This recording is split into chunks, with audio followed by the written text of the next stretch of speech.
চুপচাপ আমার বেতনটা দিন। বস ভয়ে কাঁপতে কাঁপতে ড্রয়ার থেকে চেক বের করল, পরিমাণ লিখল, আর কাঁপা হাতে চেকটা অভিনবের দিকে বাড়িয়ে দিল। অভিনব চেকটা দেখে হাসল আর অফিস থেকে বেরিয়ে গেল। ঠিক তখনই তার ফোনে এক অচেনা নম্বর থেকে কল এলো। হ্যালো, অভিনব বলল। হ্যালো টাইগার, আমি আকরাম বলছি। হ্যাঁ বলুন, তোমাকে আমি কারো সঙ্গে দেখা করাতে চাই।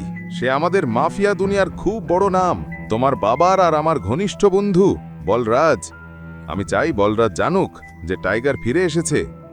আজ সন্ধ্যায় হোটেল সাফায়ারে ডিনারের জন্য চলে আসো, আমি ঠিকানা পাঠাচ্ছি। বলরাজ নামটা শুনে অভিনব অবাক হয়ে গেল। সেই নাম আগেও শুনেছে। এই শহরে বলরাজ নামের মানুষকে সবাই চিনত, এমনকি শিশুরাও তার নাম শুনে ভয় পেত। তাই অভিনবেরও একটু ভয় লাগছিল।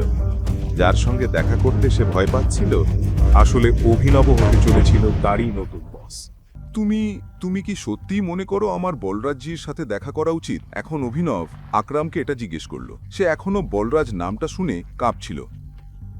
আকরামও তার ঘাবড়ানি বুঝে গিয়েছিল। তখন সে হেসে বলল, বলরাজজি নয়, শুধু বলরাজ।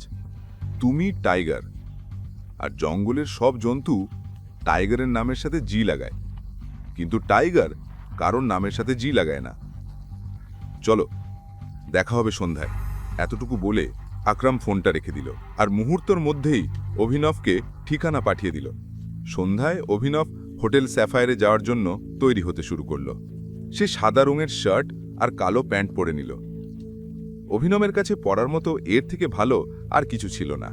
সে নিজের বাড়ি থেকে একটা ক্যাব নিল আর সোজা হোটেল স্যাফায়ারে পৌঁছে গেল। যখন সে হোটেলটাকে বাইরে থেকে দেখল, তখন সে চেয়ে থাকল। এত বড় হোটেল সে আগে এত কাছে থেকে কখনো দেখেনি। আকরাম তাকে ভেতরে আসতে ইশারা করল। অভিনব আকরামের পেছনে হাঁটছিল। তার মনে হচ্ছিল বলরাজও তার ভারী পায়ের আওয়াজ নিয়ে পেছনে আসছে। কিছুক্ষণ পর তারা হোটেলের এক বিলাসবহুল ঘরের বাইরে এসে দাঁড়াল। ভেতরে ঢোকার আগে এক চিফ সিকিউরিটি অফিসার তাদের কাছে এলো আর জিজ্ঞেস করল, welcome boss, can I get you something? Akram উত্তর দিল, হ্যাঁ, আমাদের কাছে কোন কোন লিকান আছে তার একটা লিস্ট পাঠিয়ে দাও। চিফ সিকিউরিটি অফিসার হেসে বলল, স্যার, যদি আপনি না চান তবে আমি সব নামই মুখস্থ বলে দিতে পারি। আমাদের কাছে স্কচ আছে, যেটার দাম 5 লাখ, ভোটকা 8 লাখ, উইস্কি 10 লাখ, আর জিন 12 লাখ। সব দাম শুনে অভিনব হতবম্ব হয়ে গেল। আকরাম বলে উঠল, আজ আমাদের এখানে খুব বিশেষ অতিথি এসেছেন, তাই সবচেয়ে দামি যেটা আছে সেটাই নিয়ে এসো, আর সঙ্গে বাকি সবও নিয়ে এসো।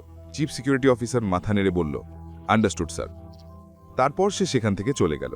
এদিকে আকরাম বলরাজকে উদ্দেশ্য করে বলল, আমি তোমাকে এখানে একটা খুব জরুরি খবর দেওয়ার জন্য ডেকেছি। আমরা সঞ্জয়ের ছেলে টাইগারকে খুঁজে পেয়েছি, কিন্তু সে এখনও আন্ডার কভার আছে, তাই তোমার সাথে বাইরে মেলাতে পারিনি।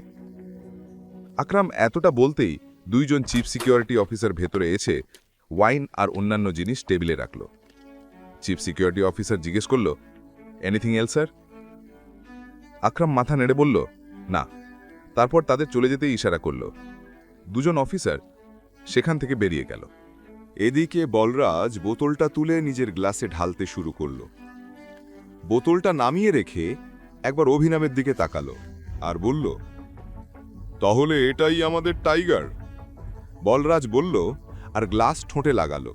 গ্লাসের ভেতর থেকে তীক্ষ্ণ দৃষ্টিতে অভিনবকে দেখছিল। একরম বলল, হ্যাঁ, এটাই আমাদের টাইগার।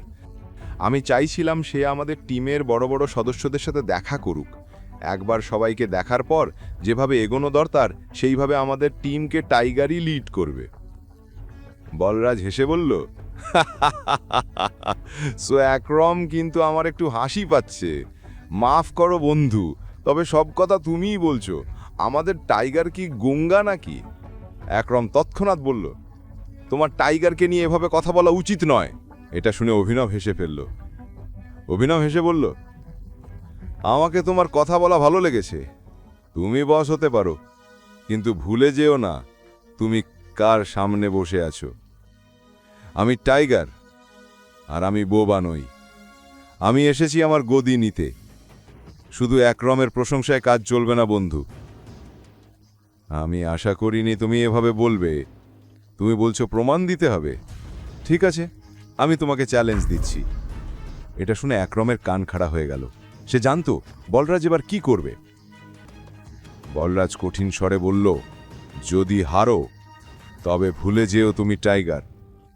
আমাদের কাছ থেকে কিছু টাকা নিয়ে গুরগাঁও থেকে যত দূরে সম্ভব গিয়ে সেটেল হয়ে যেও। একরম ঘাবড়ে গিয়ে বলল, না বলরাজ, এটা ঠিক হচ্ছে না। বলরাজ উত্তর পাওয়ার জন্য অভিনবের দিকে তাকালো। একরম অভিনবের দিকে তাকিয়ে মাথা নেড়ে দিল। অভিনব এবার একরমের দিক থেকে চোখ সরিয়ে বলরাজের দিকে তাকালো, নিজের গ্লাস তুলে নিল, এক নিঃশ্বাসে সব মদ গিলে ফেলল আর জোরে টেমলে গ্লাস ছুঁড়ে মারল। অভিনব গর্জে উঠল, কবে হবে লড়াই? এটা শুনে বলরাজের মুখে হাসি ফুটল। একরমে তো তখনই মাথা ঘুরে গেল। এখনই পকেট এফএম অ্যাপ্লিকেশন ডাউনলোড করুন, লিংক বর্ণনায় দেওয়া আছে।